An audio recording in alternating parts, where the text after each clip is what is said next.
The following content is for entertainment and educational purposes only. It does not constitute means for diagnosis, healthcare advice, nor treatment. Make use of a qualified healthcare professional for such purposes.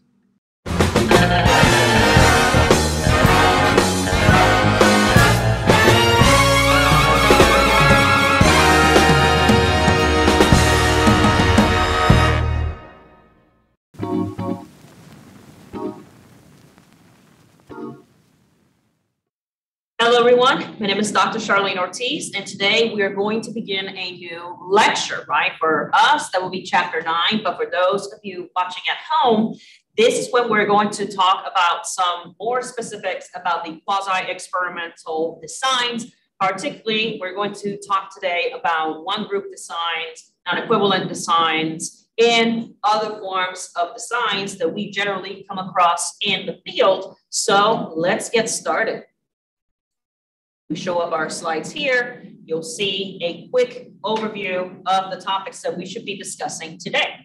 Now, the first thing that I want to talk about is a brief review or summary about a quasi-experimental approach. Well, if you recall from previous lectures, you will remember some of the things that we talked about was the quasi-experimental approach. And what is that? Well, a quasi-experimental approach, it's immensely similar to that of an experiment, right? So when we're talking about experiment, we talked about a lot of different factors, and those included, for instance, having a sense of control of the variables and group. We had randomization, right? So not only selecting these participants at random, but also assigning these participants randomly into both treatment or experimental groups, and that one of control. So there's multiple characteristics that it comes when we are discussing experimental approaches. But how is quasi-experimental approach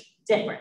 Well, it's basically the same as that of an experimental approach, except that we do not have control. We do not have control of that independent variable. So when we are thinking about quasi-experimental, remember, it's almost, right? It's almost that of the experimental group. However, it lacks appropriate control, right? It lacks that appropriate control because we simply cannot manipulate that independent variable.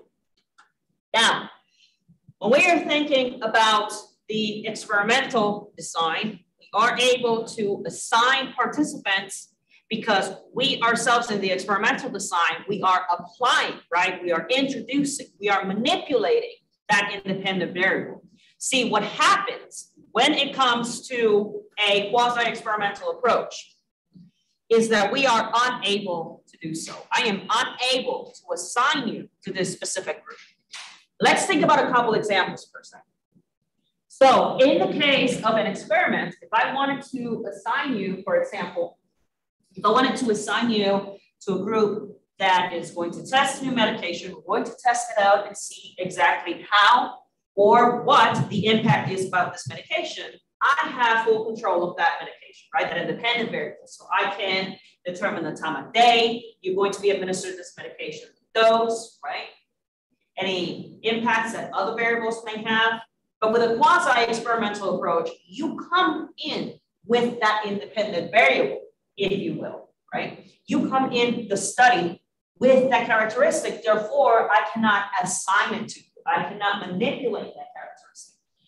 So let's think about sex, right? I cannot assign you a sex for the experiment, right? I can't say, okay, the people standing in this room are going to be male and the people standing in this room are going to be female, right? I can't change your chromosomes like that. I wouldn't be able to change your age, right? That would be impossible. I wouldn't be able to manipulate your age.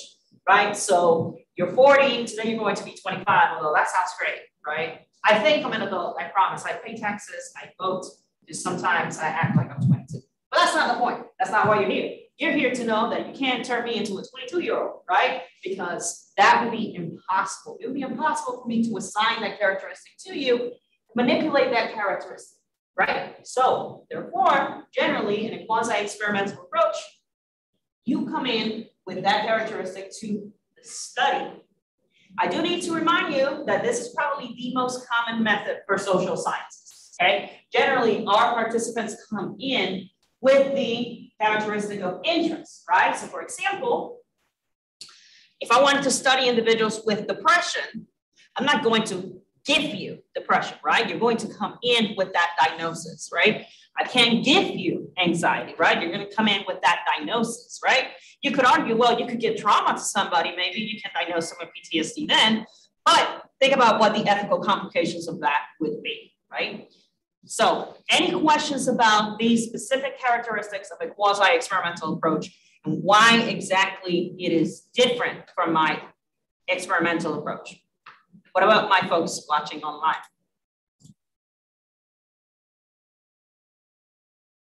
Good deal. So let's talk about the 4 categories, right? We have 4 categories for my experimental design. One of them is the one group designs. And here we're going to discuss the post-test only and the pre-test post-test. We're also going to talk about our second design, and that is the non-equivalent control group design. And again, we're going to notice the post-test implication, I should say, and the pre-test post-test implication. We're also going to talk about the time series design, and there we're going to talk about the basic interrupted and control methods that we can look into within the time series designs. We're also going to discuss the 4th and last section or category of a quasi-experimental approach, and that is the longitudinal, cross-sectional, or cohort-sequential. Although the terms may sound a little bit complicated, once we start defining them, the names would make a lot of sense. First, let's talk about that one group post-test only design, right? In this particular case, right, we're going to have one group as the term defines, right, as the term suggests. We're going to have one group. And notice that the term also says post-test only. What does that mean? It means that we're only going to measure after the treatment has been imparted. Now, I need to remind you, right, that when we use the word treatment, I want you to think about, for example, think about any sort of, say, think about an actual treatment, for example, therapy. Think, for example, a medication. Think, for example, other methods, right? So I don't want you to think when you hear treatment, I don't want you to think it's just like medical treatment. It can be any sort of impartment, right? Any sort of aspect that I am implementing for my research, okay? So I don't want you to think that that's where it's coming from. So if we return back to our slides very shortly,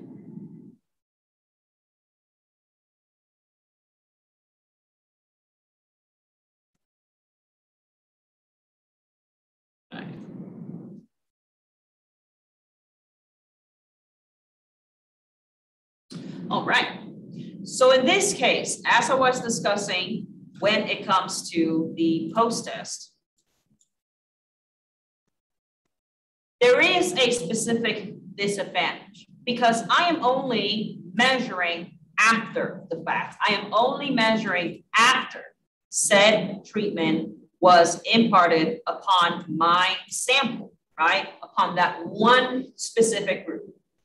Therefore, I'm going to start experiencing threats to internal validity. I'm going to start experiencing those threats.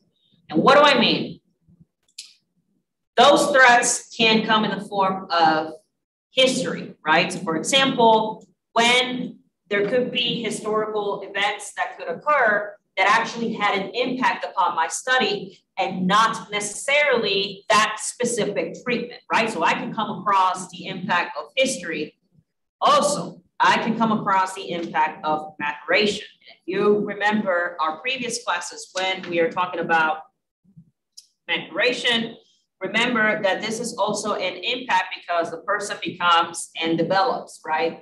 The person that you had experienced and the person that came across your study first, it's not the same person that's going to lead the study, right? Because there's changes in our development and we grow. Therefore, if I'm only measuring after the fact, right? If I'm only measuring after the fact, that leads me to the problem that am I actually sure that this measurement is representative of that specific treatment and not necessarily an issue with internal validity? So any questions about that so far, both for you guys and my peeps online? All right, good deal.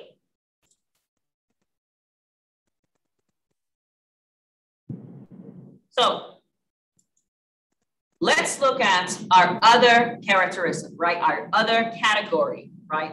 And in this case, we also have one group and we have the post-test. But notice that here we added something really interesting, right? And that is the pretest. You notice previously with my other category of quasi-experimental design, notice that I only had the post-test. But here with my next design, I have a post-test and also a pretest. So what does this mean? Well, notice that we also have one group, and that tells me that we're only going to have one group, and we're going to compare the scores pretest, so before, and post-test after treatment is imparted, right? So therapy, medication, whatever that may be. Now, what is the main advantage? What is one of the characteristics that we like to look into? I can compare the scores before, right? Before something happens, before such treatment is given. And I can also compare that score to the post score. I'm able to see if there's any difference before and after.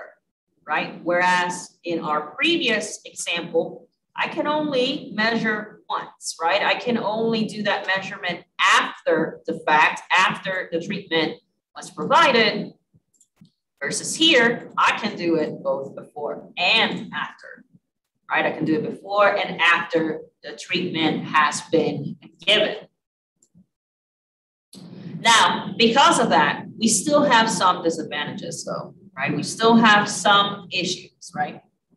So the problem is I have no control. I don't have a control group because remember, we only have the one group. We only have the one group that is being given that treatment, right? That therapy, that procedure, right? So TX stands for therapy. T underscript X stands for therapy, by the way.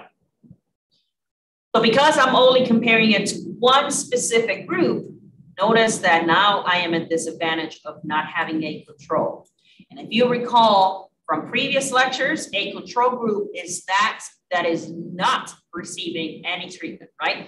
You're leaving that group to have its natural cost, right? We're trying to see whether or not my treatment impacted the one group. But if I had a control group, I can have and be more certain that it was indeed my treatment that had an impact, because now I can compare it to a group that received no treatment whatsoever. Any questions about that? And my folks online. Yes, ma'am. I'm still a little confused what internal validity means. I can't remember exactly what it means. So when we're thinking, so the question was to provide a little bit more in-depth understanding of internal validity.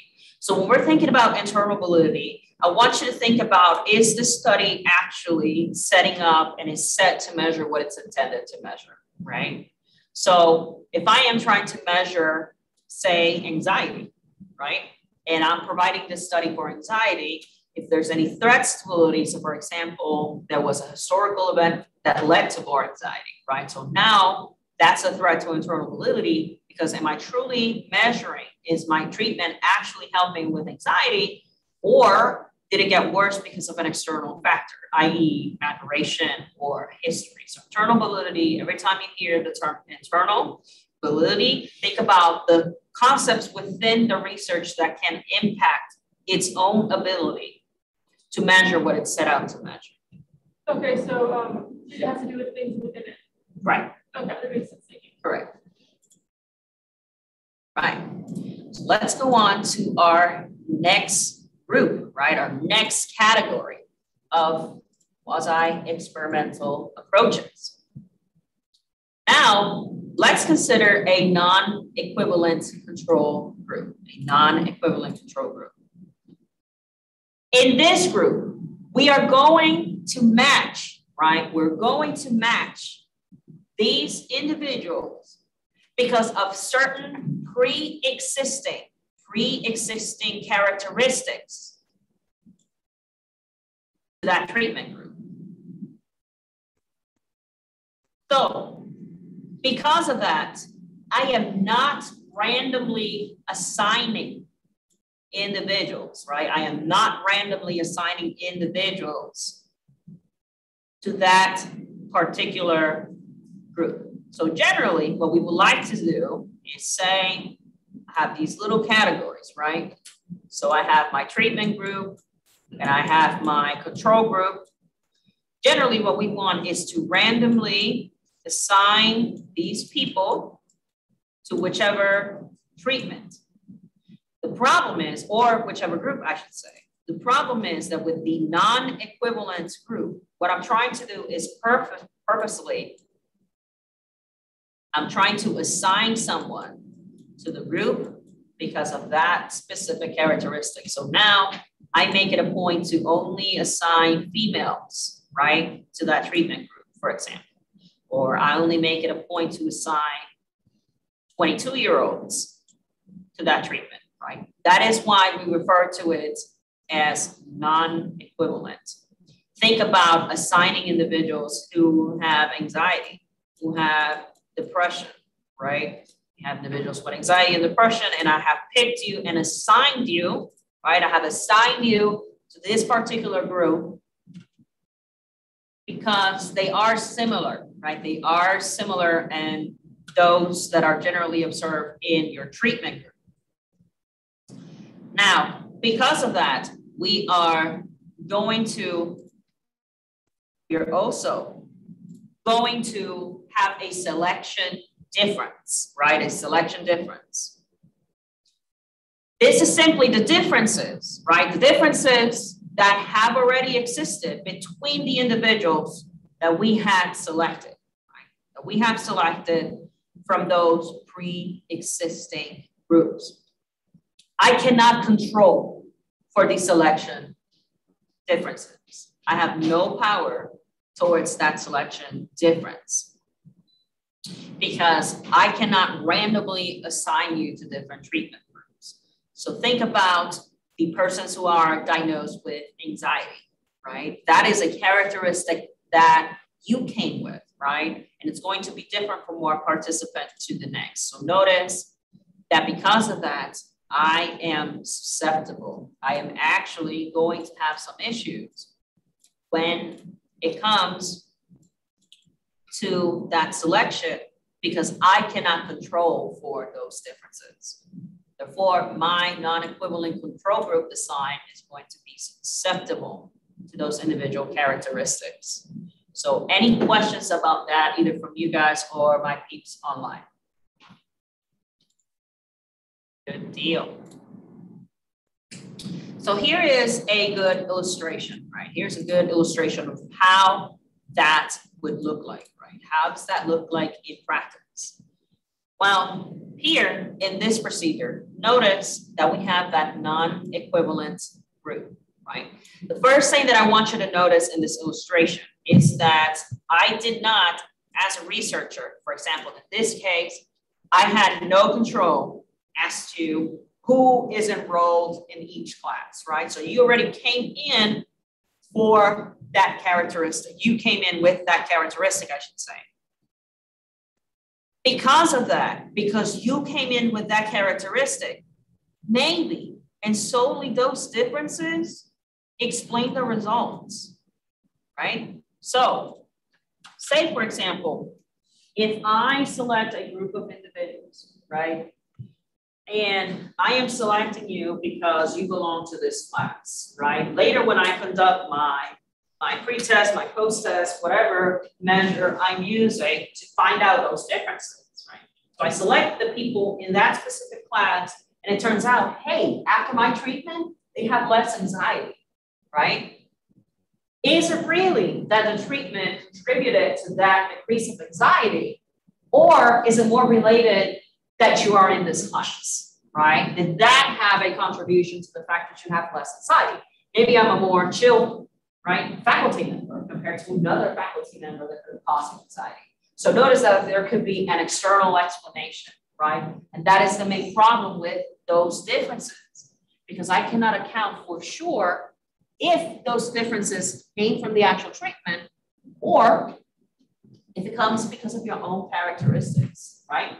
So if it came simply because you were male or female or your age, I have no ability in assigning that to you. Therefore, I cannot truly ascertain if in fact the treatment was the contributing factor or if it was the selection differences that led to that treatment difference that explained the results. Any questions so far about that? Good deal. Good deal.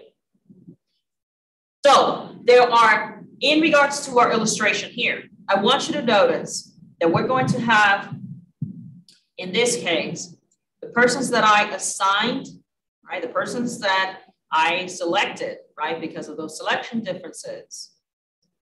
Notice that, for example, students in another research methods class may have traditional methods, right? But notice that the persons in one group can be given a class with the new treatment method.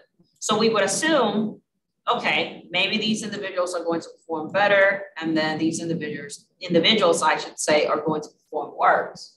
But notice, can I truly say that these differences that I see here are accounted for because of this new treatment, right? This new teaching method, or is it because of the selection differences? Simply because you are already assigned to me, to Dr. Shar, compared to another faculty member. So say maybe their tests are harder, for example, instead of having nothing to do with this new teaching modality, right? So that new teaching method. So any questions about that, of this illustration here? Good deal. Good deal. Now, I also want you to consider, right? So if we go back to our slides, also want you to consider the non-equivalent control group post-test only design. That sounds like a whole lot of title, but as we learned before, the term allows me to understand the characteristics of set design. So notice we're talking about it has a post-test only. So we know I'm only going to measure after the fact. I'm only going to measure after the treatment is given. So that's where my post-test came in. Notice that now we're going to compare the treatment based on a non-equivalent group, right? And if you recall from earlier, a non-equivalent group does not necessarily or will not necessarily be placed in my treatments and control boxes at random. We have placed them there for a specific reason. Because of that, we will have the same problem that we had before. It's going to be susceptible to these differences that I illustrated previously with this example. I cannot say whether or not the selection differences perhaps explain the results. So with this design, remember, I cannot necessarily ascertain that these pre-existing characteristics, these differences between the groups might in fact explain those scores and not my actual treatment. Any questions about that? Good deal. So let's show you an illustration of what that might look like. Notice that, like the previous example, I was unable to manipulate who was enrolled for each class, right? So we have the same problem. Because we have the same problem, remember that there is a possibility the selection differences can explain the results, right? Selection differences can indeed explain these results. Now, notice that here, when we are doing the measurement, notice that in this case, we did an assessment. We did an assessment prior, right, of being imparted the actual course, right, given that new treatment modality. But remember that in this specific case, I'm going to, for instance, if we look at both instances, notice that some of the students may be enrolled in a specific course. So for example, you enroll with me, but then notice that another student can be taking the same class, but in another section, right? In another section. So say, for example, they're taking, Psychology 101, but notice that these differences that I could not control, which is which course they were part of, I couldn't manipulate whether or not they were in another section or, say, for example, in my section. Now, what we would do is assess the knowledge, right? After that course has been completed. But we come across that same problem again, which is now because of that non-equivalency, because of those selection differences, was it really because they were in different sections, because you were imparted a different treatment? So for example, you were in the one course with Dr. Shar and say you were in another section with another professor. Is it truly that those differences came across and came about because of my different teaching style compared to another instructor? Or is it simply because we could say the time that of the day that you decided to take this course? It could be something completely related or unrelated to the treatment factor. So any questions about that? Good deal. What about my folks online? Deal. Now, remember that we can have either a pretest or post-test, right, approach to measuring our dependent variable. Now, as the method states, because it is pretest and post-test, we do have the ability of comparing these scores before and after treatment. So remember, the advantage of providing said pre and post-test method is that I'm able to compare, right? I am able to compare the results before and after. So I do have the ability to compare those scores. Notice that there is an advantage to this method. However, we then again fall within the susceptibility of selection differences because this was a non-equivalent group.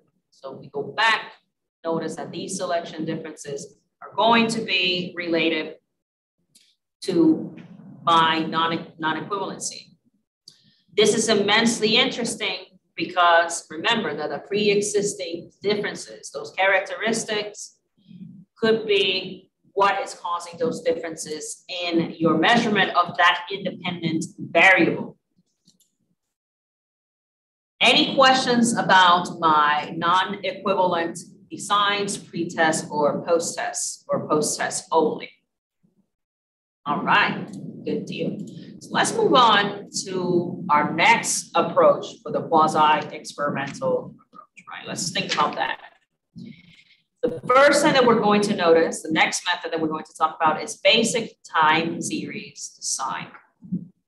What this means is that we're going to measure that dependent variable. We're going to measure that dependent variable in different points in time, right? In different points of time of the same group. That's pretty important, right? So, for example, I have group here of participants, and I'm going to observe you before any treatment is impacted, and then after, so group one,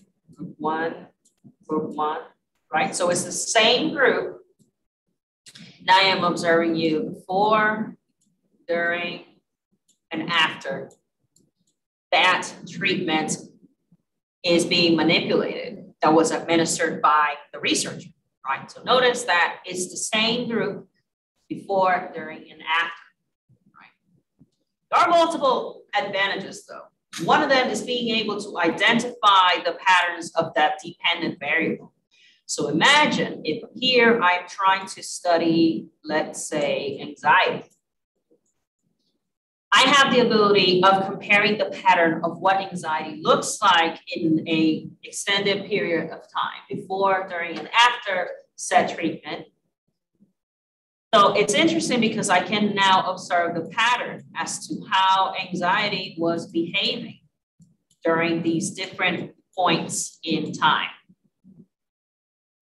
Now, if you remember, right, if you notice, one of these disadvantages, right, one of these disadvantages is that, notice, this is just the same group, right? There isn't a control group, right? So I don't have my little control group to compare the results before, during, and after said treatment was provided, manipulated by that researcher. Therefore, that is the disadvantage. I have no comparison group. I don't have anyone to be able to understand whether or not there was some sort of treatment influence simply because there was that treatment, or how am I supposed to know because now I didn't have a control group. So any questions about that from you guys or my folks online? Good deal. So let's look at this illustration here. Let's look at this illustration. So notice that we have different times that I'm going to observe this variable, right? So notice that here we have the observation between 12 p.m. and 4 p.m. We did our observation for that pretest. Now notice that at the same time, in a different day, I provided the treatment. I had administered that treatment. And later on, around the same time, if it's a sound experiment, it would be at the same time. We're going to conduct that post-test. Want to keep it between the same time. And the treatment was only administered on the one specific day, right? The treatment was only administered in the one day so that we can observe those patterns, right? That pattern of before, during, and after. But notice that we can clearly see, right? We can clearly see the limitation. I only have this little group here, my little blue group.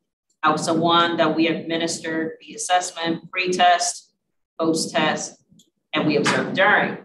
Because I only have my little blue group, I don't have a comparison. I don't have another group that I can compare it with. So in this case, we're talking about the level of awareness as it relates to the time of day. And sure, it could be that based on this time frame, right? It could be that my treatment was imparting some change in the level of alertness, my dependent variable, but is it really? Well, I have no way of knowing for certain because I only compared the one group, this little blue group here. Any questions about this illustration of a time series design from you, my folks online? Good deal. Now, if we return back to our slides, we're still keeping into the time series design, but we're going to dig in a little bit deeper, right? And that is, we're going to conduct an interrupted time series design. What is going to happen is we're going to understand, we're going to look at these observations before and after the naturally occurring treatments or events, right? We're looking for that natural occurrence. right? We're looking for that natural occurrence. Notice that because of that, because it is naturally occurring, it means that it is beyond the control of that researcher. I'm trying to observe that change based on a naturally occurring event or treatment, but some of the limitation that comes with that is that I have no control over that situation as the researcher. Now, let's think about some examples, right? So for example, if you wanted to observe, say for instance, sexual behavior of individuals, right? For example, they go on a date and you want to observe the differences of individuals and their flirting behaviors, their sexual behaviors, right? And courting behaviors during a date, right? So in this specific case, this would have been naturally occurring, right? You didn't necessarily assign this event to this person. So if you're looking at, say, for example, happiness or sexual behaviors or sexual actions or words or things of that nature, notice that this occurred outside of your scope, right? You didn't necessarily assign that date to occur, right? Nor did you have any control, say, for example, about what the results would be, right? That's generally the point, right? Generally, we want to observe what the results would be. Notice that you will make observations before the date, right? For example, the sexual behaviors that that person is engaging in, right? Or flirting behaviors or any sort of behavior related to the definition of your dependent variable. But you also, right? You would also look and measure, right? After that naturally occurring event, which in this case would be a date. Now, just like in the previous case, we can identify patterns, right? Because I am observing you before, right? So before, during, and after that naturally occurring event or treatment were to be. So of course, I can identify, say, for example, sexual behaviors as superscript X, as superscript X, I should say, before, during, and after that date had occurred. So I can identify that pattern, that change of my dependent variable, which in this case, we had defined as sexual behaviors. But again, we have the same situation because there's only one group. We are only noticing, say, for example, the students that went on a date that belong to the so-and-so class. So because I'm only focusing on this small group and their sexual behaviors during the date, I am not comparing it to a second group that did not have any sexual behaviors, right? That did not have any sexual behaviors, right? That did not go on a date and see if going on a date had any influence as to how they would behave sexually or flirting or things of that nature. So of course, we have no way to do that comparison because I lacked that control group. So any questions about the interrupted time series design? Any questions about that? All right. What about my folks online? So let's look at an illustration, right? Let's look at a visual representation of a time series design.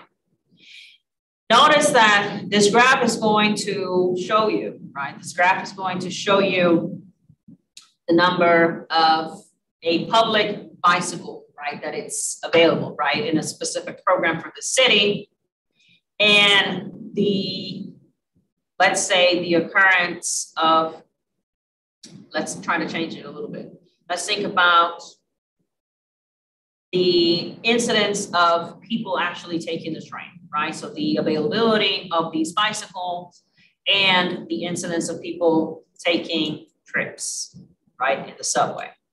So when the bikes became available, when they became available, before they became available, right, when they became available and afterwards, right? So there an impact as to why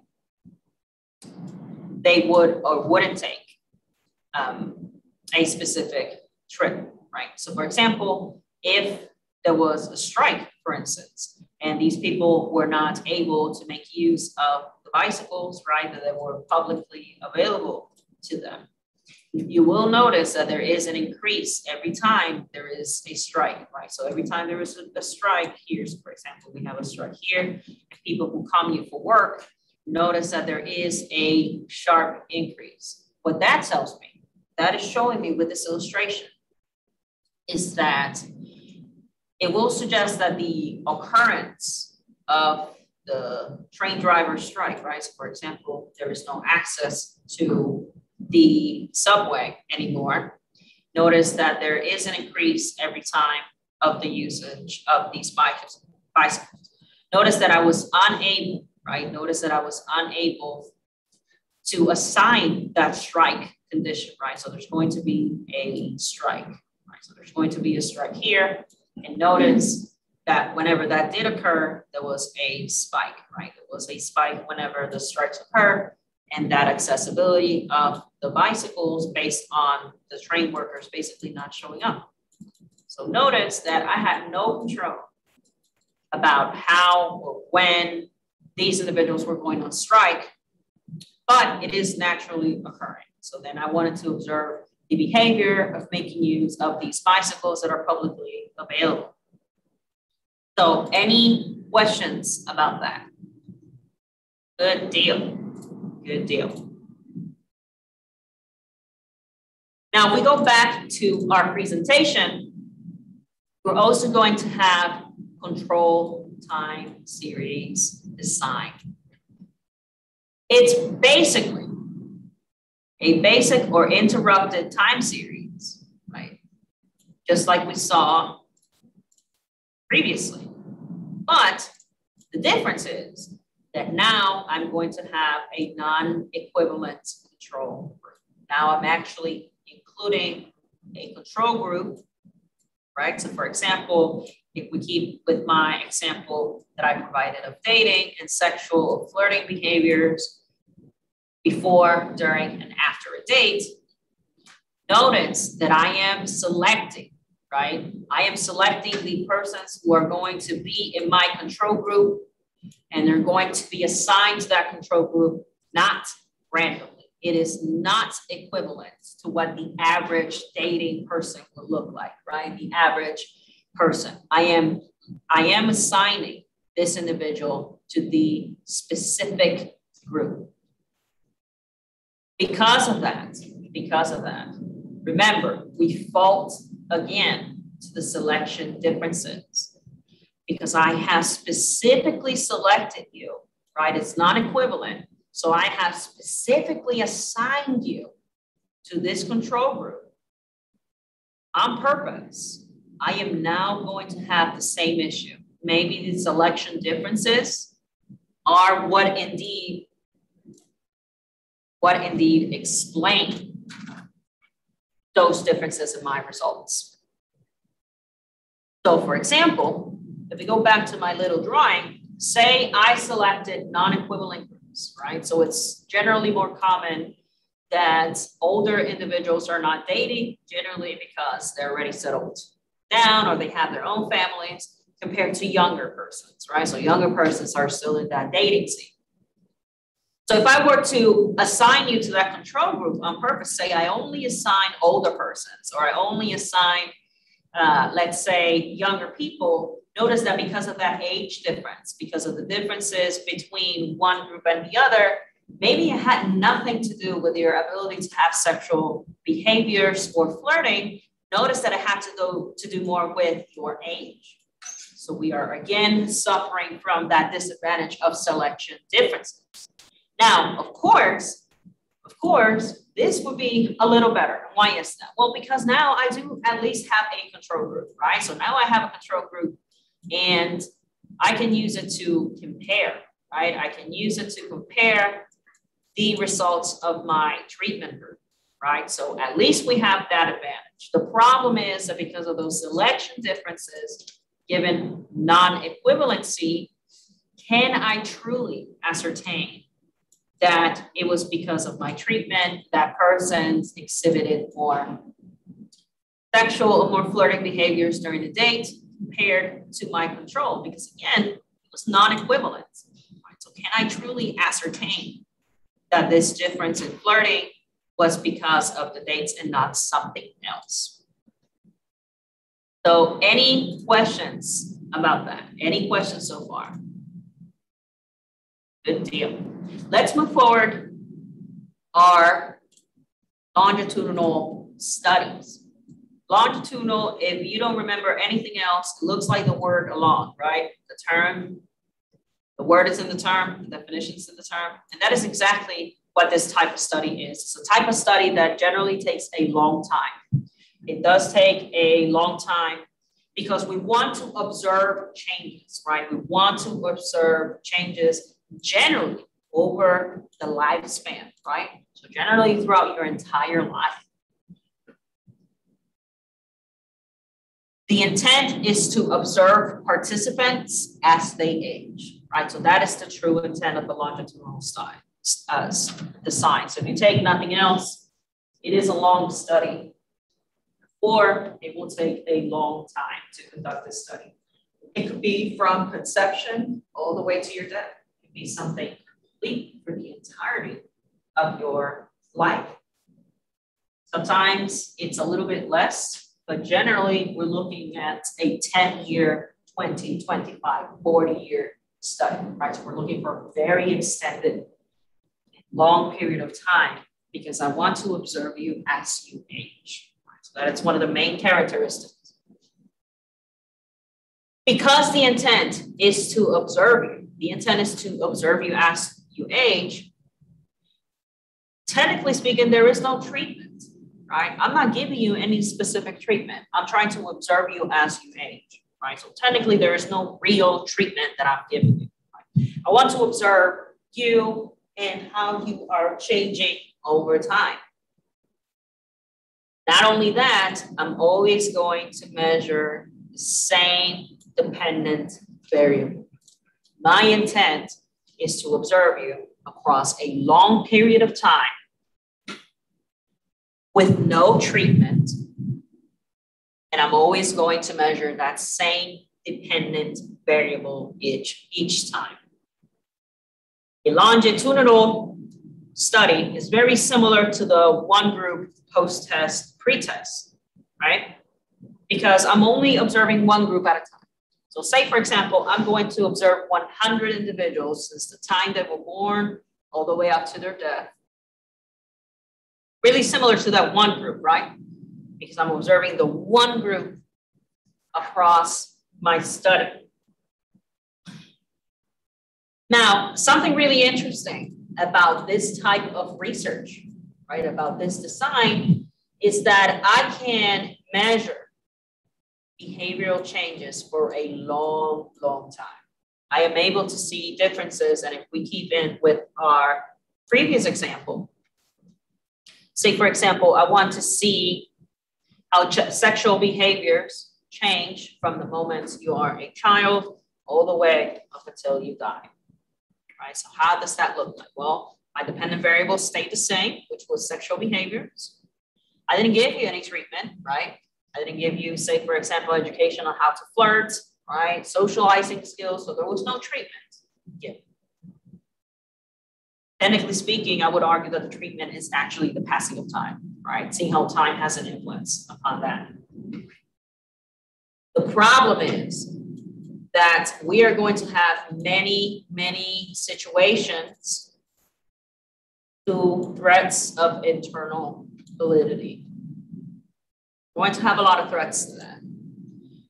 For example, attrition, right?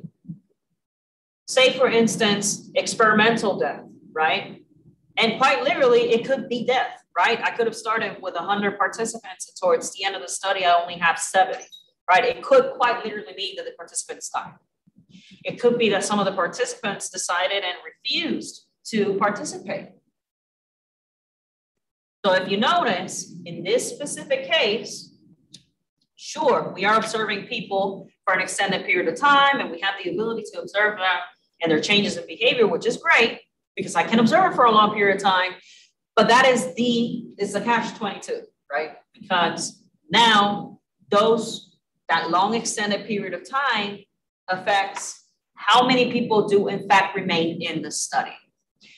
Also, non-response bias, right? So for example, they may become familiar with the study, right? So then we start thinking about testing effects, right? They start becoming familiar with the study, and therefore we start seeing less of the effects that we were looking for, measuring that the variable that we were interested in.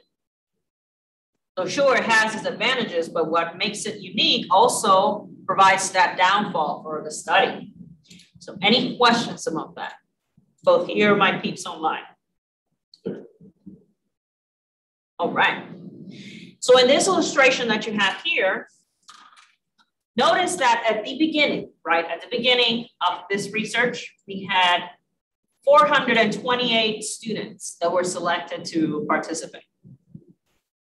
Notice that during that time, during that first period of time, we had a study looking at well-being scores at the beginning of the academic year. But notice that a year later, right, so a second period of time, we measured again the well-being of the participants online at the end of the academic year. Notice that we observed the same group of people, right? Those students that were selected to participate. So remember, for a longitudinal study, we only observed one group, right? We don't have other groups that we are observing, right? So we only observed the one group.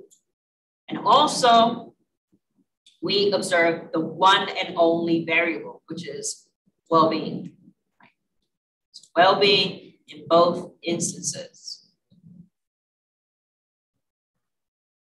Any questions about that description, that illustration? Good deal.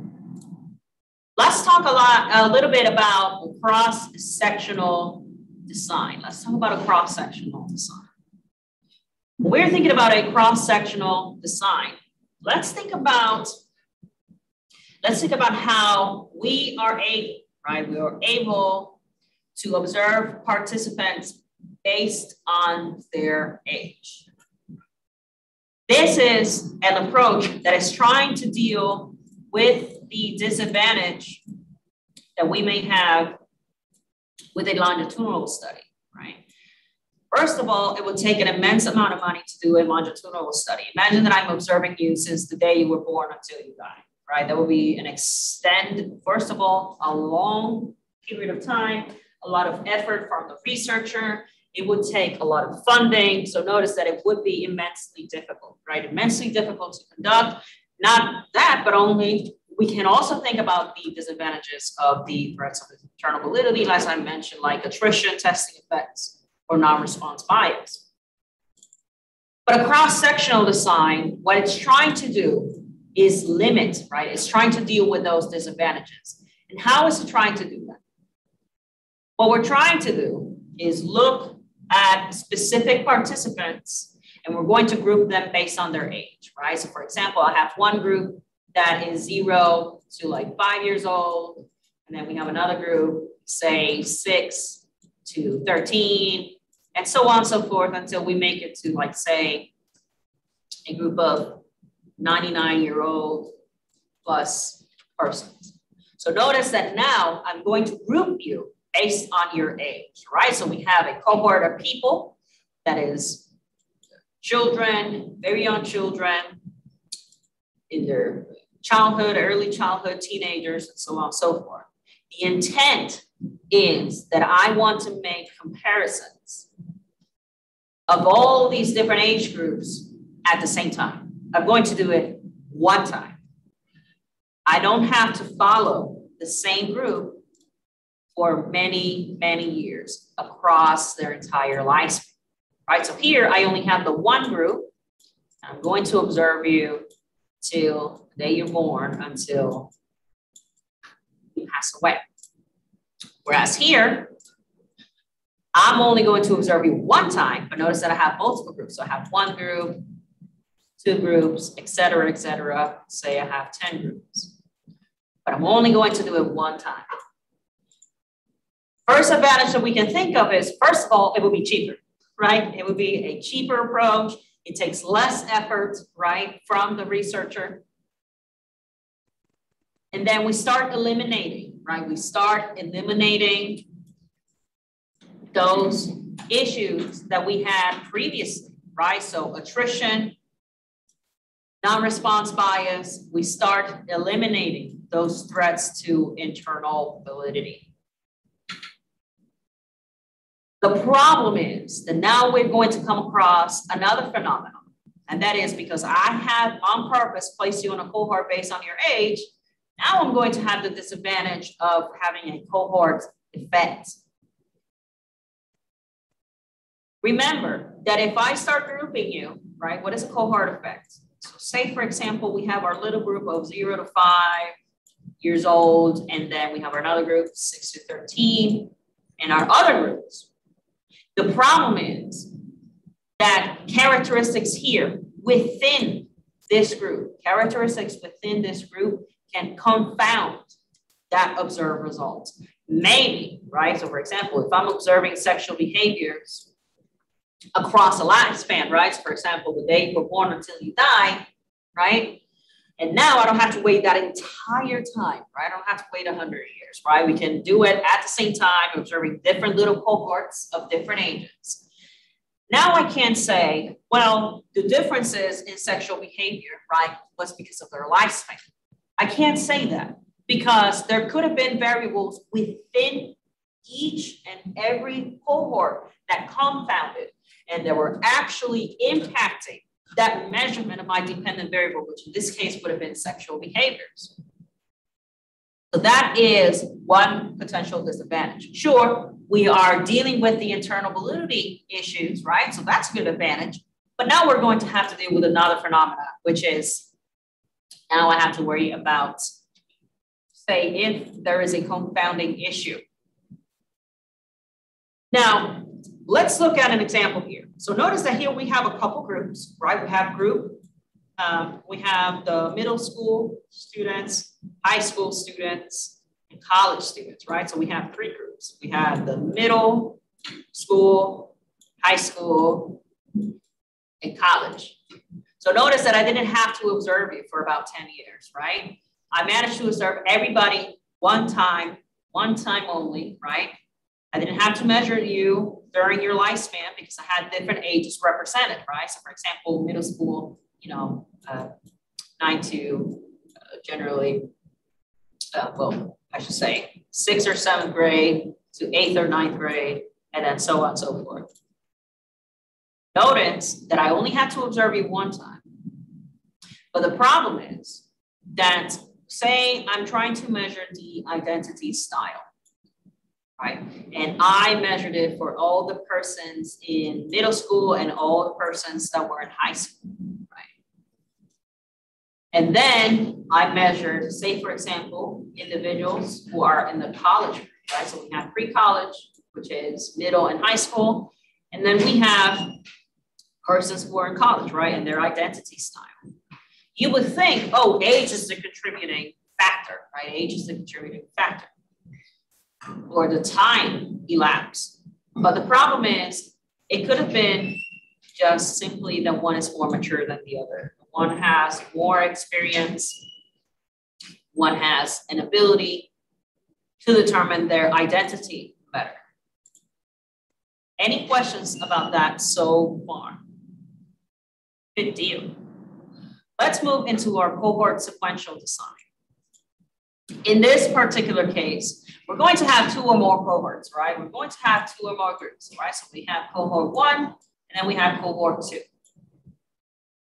And now I'm going to observe you across different points in time. And if you remember, that is cross-sectional, right? That is cross-sectional. I'm going to observe you in different points in time over an extended amount of time. So that sounds an awful lot like a longitudinal study, doesn't it? So I'm going to observe you at different points in time, which sounds cross-sectional. Not only that, I'm going to observe you for a long period of time. So that sounds an awful lot like a longitudinal style design, I should say. So because of that, we're going to rate the advantages, right? We're going to rate the advantages of each group, right? So for example, we're going to deal with the internal threats of validity, and we're also going to account for those cohort differences, right? So we don't have to deal, right?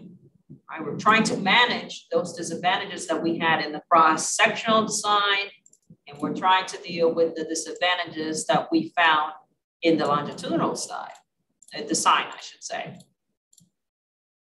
The problem is that this type of research is immensely complex, right? You basically have two studies in one, right? You have a cross-sectional approach, and then you also have a longitudinal approach within my cohort-sequential design. Because of its complexity, it's less likely that researchers will engage in this type of research. And not only that, it is expensive. It is a very expensive method of trying to gather data from. Any questions about that? So let's look at a demonstration, right?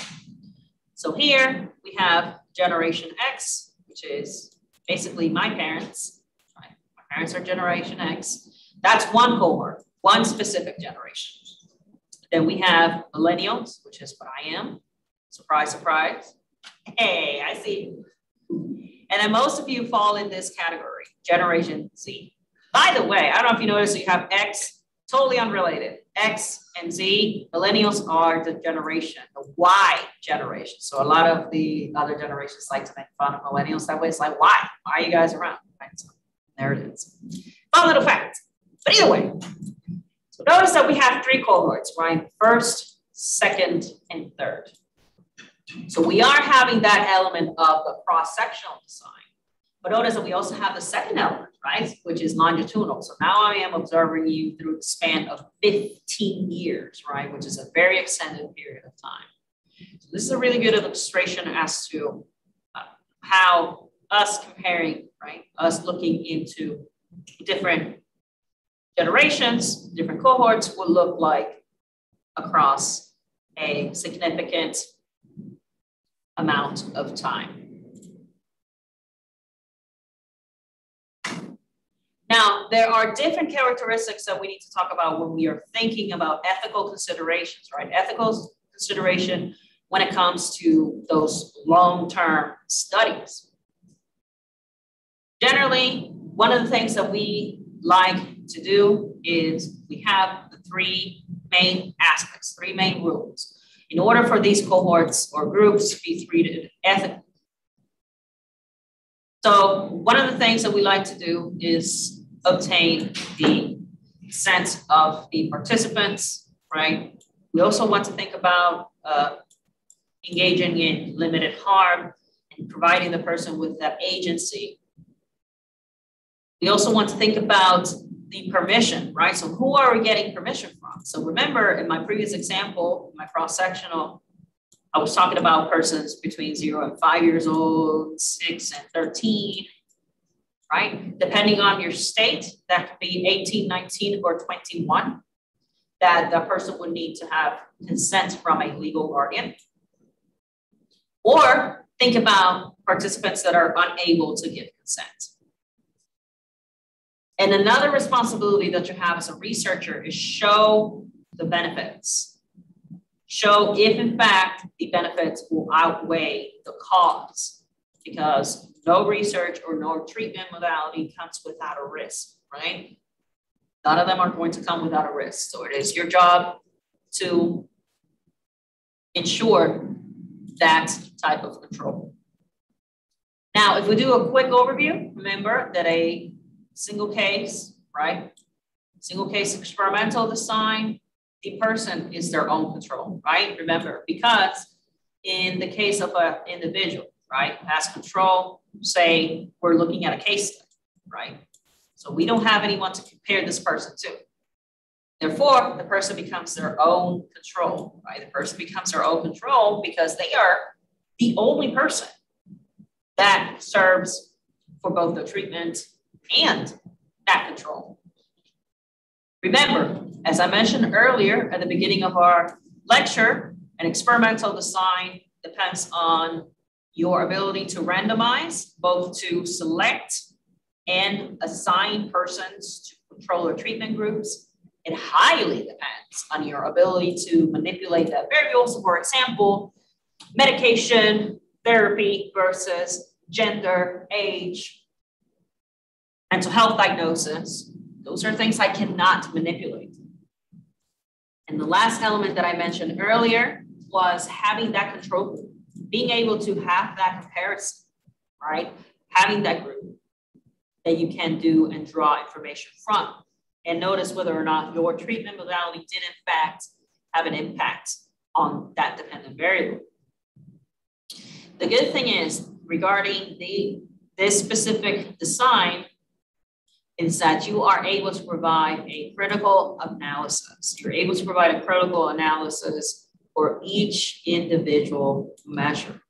We are able to understand and provide a further explanation to the data because we've had the opportunity to explore each data set individually. Now, we do have other treatment modalities. We do have other treatment modalities that I would like to discuss today. And let's talk about single case baseline-based designs. Right. So what this means is that we're going to have a reversal design, right? Or ABA. Right? We're going to have a reversal design. And let's think about a baseline, right? So for example, we're going to observe a single participant, right? So we're going to observe a single participant prior. So that's where our A comes from. Prior, during, and after said treatment has been imparted, right? Or said manipulation was imparted. All right, so we like to divide these with these specific terms. That's where the term ABA comes from. Now, we're thinking about a baseline. Baseline, it's simply the before, right? So we're thinking about what did the participant look like before. So whenever we hear the term baseline, I want you to think about how did the participant look like before said treatment or manipulation was conducted. Now, then we are going to apply the second phase after that baseline, right? After that baseline. So here we're going to find ourselves now providing that treatment or that manipulation. And then we are now going to return to that baseline once again. Let's see what the results were, right? We're going to return and see if we can return to the baseline after said treatment was removed, right? Are we actually returning back to this baseline once this manipulation has been negated, has been removed? What we could assume, right? What we could assume is that if I am observing these participants before, during their baseline, then when the treatment is provided, we could assume, right, that if phase B, right, my treatment, right, caused a change in that dependent variable, then we should assume that there was a change to the baseline, right, that there is a change, right? That there has been a change because of my implementation of that treatment. Once I remove the treatment, right? Once I remove the treatment, I should be able to see I'm going to revert back. I'm going to go back to my baseline. I'm going to go back because if it did have an impact, it would be measured differently. But then if I remove it, notice that I should be able to say, okay, then my treatment method actually had an impact, right? It actually had an impact. In this case, when we're moving towards the reversal, right? So we notice that we had right? My three phases. So we had my baseline, treatment, and then moving back to that baseline, right? It should look exactly the same, right? I should be able to revert back, right? It should look exactly the same once I remove this treatment. But the thing about that is that what we're trying to do is inspect for any visual changes, right? I want to see whether or not there was a trend. Now, a perfect advantage would be that this treatment that you are imparting here, this TX, this treatment, may actually benefit the participant, right? So that will be the goal. That will be one specific advantage. Now, the disadvantage, however, is, ironically enough, if I have a group before, during phase B, and after, all these benefits that they reaped because of my treatment, now they are erased. Now they're not going to experience the level, say, for example, the treatment that allowed them to feel better, the treatment that allowed them to feel less anxiety, less depression. Now, once I remove that treatment, this person will likely, if my treatment was beneficial, revert back. They will revert back to that particular state. Now, something really interesting about this specific approach, we can also do multiple baseline designs. And what I'm trying to do is provide that treatment, right? Provide that treatment over time to different participants, right? Bless you. So now I'm not trying to just look into one person. Now I'm trying to impart this across a wide variety of participants. This is generally imparted when returning to that baseline is not possible, right? So if we're not able to return back to that baseline, generally what we want to do is observe different participants across time. The advantage is, well, now we're not returning to that baseline, right? Now we're reaping the benefits of our treatment. But the issue is that only one type of treatment was provided, right? Because we're trying to observe the benefits of that specific treatment. And lastly, the last thing that I want to cover today is changing-criterion design, changing-criterion design. What we're trying to do is measure that dependent variable at the baseline phase. And then we would initiate successive treatment phases. That means that the target, the criterion or target behavior is changed over one treatment to the next. So say, for example, if I am providing you treatment X, now I'm providing you a second treatment, so treatment 2. Therefore, what I'm trying to evaluate, right, that target behavior, that level will start changing. Generally, until a final criterion is met. Therefore, the participant must meet that criterion, right? The participant must meet one of the treatment phases before the next one can minister. So if they did okay with the first treatment, now we can move to the second. Once they meet that criteria, now we're going to move to the second, to the third criteria, and so on and so forth. The good thing about that is that there's not going to be a reversal, right? I'm not going to require this person to go back to the baseline that they were in before treatment was provided.